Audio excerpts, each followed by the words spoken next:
Halo, selamat sore pemirsa. Demikian tadi berita pilihan iNews Sore. Bersama saya Syafaati Suryo. Dan saya Davi Pratama. Pemirsa, kita awali iNews Sore dari informasi terkait truk bermuatan oli menabrak truk yang mogok di jalur Pantura Alas Roban. Akibat kecelakaan, 1 orang meninggal dunia.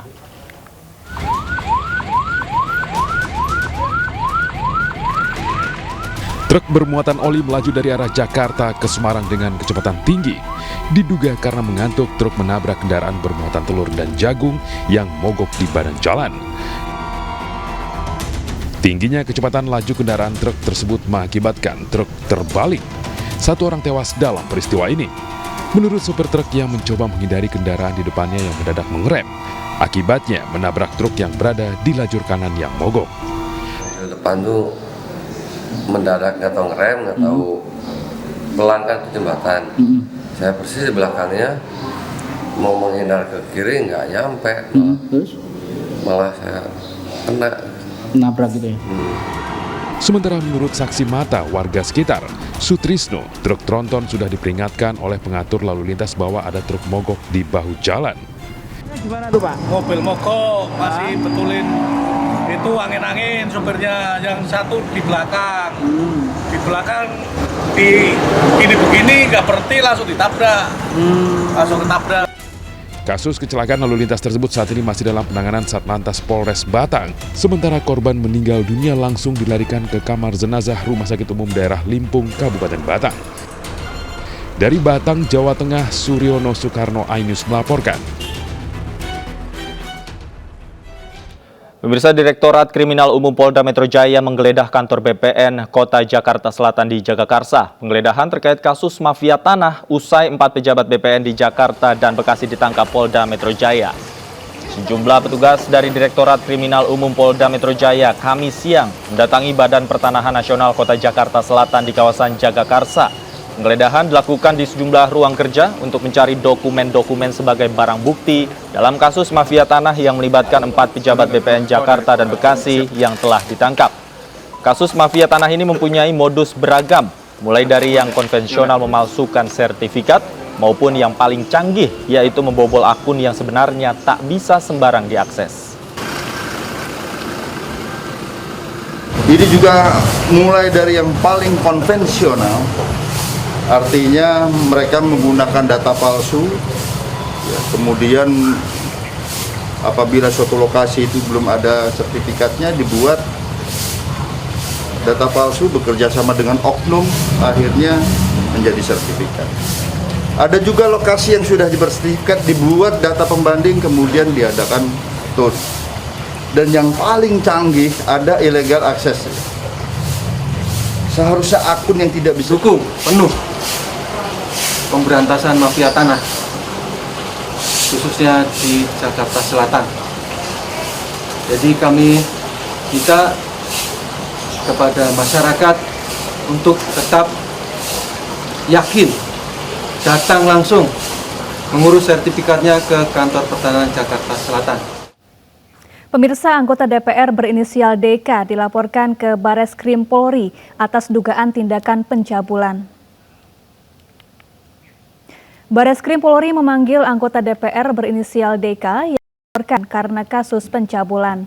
Penyelidikan kasus tersebut diduga telah berjalan sejak 24 Juni 2023 dan kini telah memasuki tahap pemeriksaan DK sebagai terlapor. Kepala Bagian Penerangan Umum Polri mengatakan status DK saat ini masih sebagai saksi. Dalam keterangan sementara, DK diduga melakukan pencabulan di 3 lokasi, yaitu Jakarta, Semarang, dan Lamongan.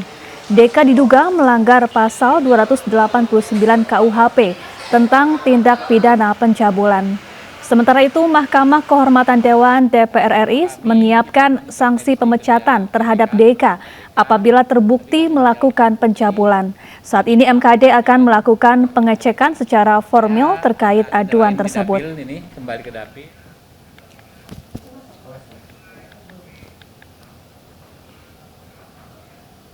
Ya, dan untuk mengetahui jalannya pemeriksaan anggota DPR yang dilaporkan atas dugaan pencabulan, sudah ada rekan kami Mahathir Muhammad yang saat ini berada di gedung Bareskrim Polri. Selamat siang Mahathir, bagaimana jalannya pemeriksaan terhadap DK?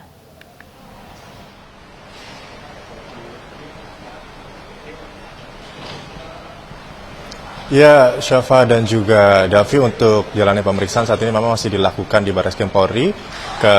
Kedatangannya tadi datang pada pukul 12.00 waktu Indonesia Barat dan kami masih menunggu dari pihak Barreskrim Polri mengenai kasus yang disampaikan oleh Syafa dan juga tadi Davi. Juga beberapa keterangan dari pihak pers bahwa memang kedatangannya cukup singkat dan tidak sempat melakukan sesi pertanyaan kepada pihak wartawan. Namun hingga sore hari ini kami masih menunggu konfirmasi apakah benar kedatangan keduanya ini memang masih melakukan pemeriksaan. Sementara itu Davi dan juga Syafa. Baik, Mahathir, apakah hingga sore hari ini sudah terlihat pihak-pihak yang berkepentingan ini datang di gedung Barreskrim mungkin untuk menemui penyidik atau menjalani pemeriksaan?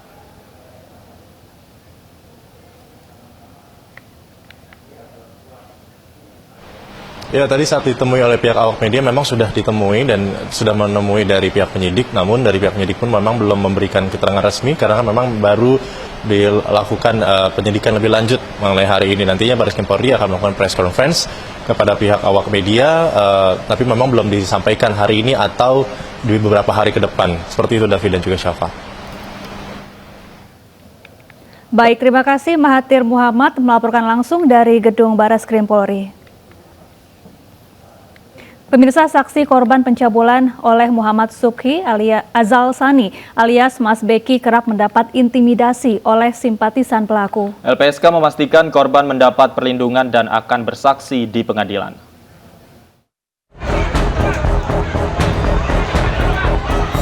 Satu dari 6 saksi korban pencabulan santriwati yang dilakukan oleh Moh Subhi Azal Sani alias Mas Behi menjadi korban penganiayaan oleh simpatisan Mas Behi. Penganiayaan dipicu karena korban sempat mempertanyakan kelanjutan proses hukum pencabulan dan dilakukan oleh Mas Behi melalui akun media sosialnya. Terkait adanya intimidasi terhadap korban, Lembaga Perlindungan Saksi dan Korban LPSK menjamin ke-6 korban pencabulan Mas Behi tersebut akan bersaksi di pengadilan dan mendapat perlindungan penuh. Sementara pelaku pencabulan yang merupakan putra dari pengasuh Pondok Pesantren Sidikiyah ini telah ditahan dan siap disidangkan 18 Juli mendatang. Pada 3 dan 4 Juli lalu, polisi mengerahkan ratusan personel BRIMOB untuk menangkap MSA. Namun Mas Behi meloloskan diri saat akan ditangkap dengan bersembunyi di Pondok Pesantren Sidikiyah, Jombang, Jawa Timur. Pria yang akrab disapa Mas Behi ini telah ditetapkan sebagai tersangka sejak Januari 2020. Kasus ini berlarut-larut hingga 3 kali Kapolda Jawa Timur berganti. Tim Liputan iNews melaporkan. Pemirsa, mantan Menteri Pemuda dan Olahraga Roy Suryo diperiksa polisi hari ini. Roy Suryo diperiksa dalam kasus meme stupa Candi Borobudur yang diedit mirip presiden. Roy Suryo diperiksa sebagai terlapor di Polda Metro Jaya terkait kasus unggahan meme stupa Candi Borobudur yang diedit dengan wajah Presiden Joko Widodo. Mantan politikus Partai Demokrat itu mengunggah meme di akun Twitternya, namun kini sudah dihapus dan meminta maaf. Roy Suryo tiba di Polda Metro Jaya sekitar pukul 10 dan diperiksa dengan status terlapor. Ada 2 laporan terhadap Roy Suryo yang telah naik ke tingkat penyidikan.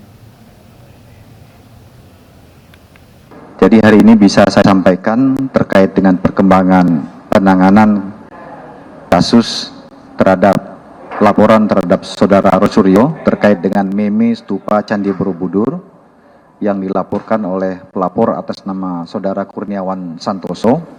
Hari ini penyidik dari Direktorat Kriminal Khusus Polda Metro Jaya melakukan pemanggilan terhadap Saudara Roy Suryo, di mana dalam hal ini yang bersangkutan sebagai terlapor. Kemudian panggilan hari ini adalah sebagai saksi dalam kasus yang dilaporkan oleh Kurniawan Santoso. Tadi Bapak Roy Suryo datang jam kurang lebih pukul 10.00 waktu Indonesia bagian Barat dan saat ini sedang menjalani pemeriksaan di Subdit Cyber Direktorat Kriminal Khusus Polda Metro Jaya.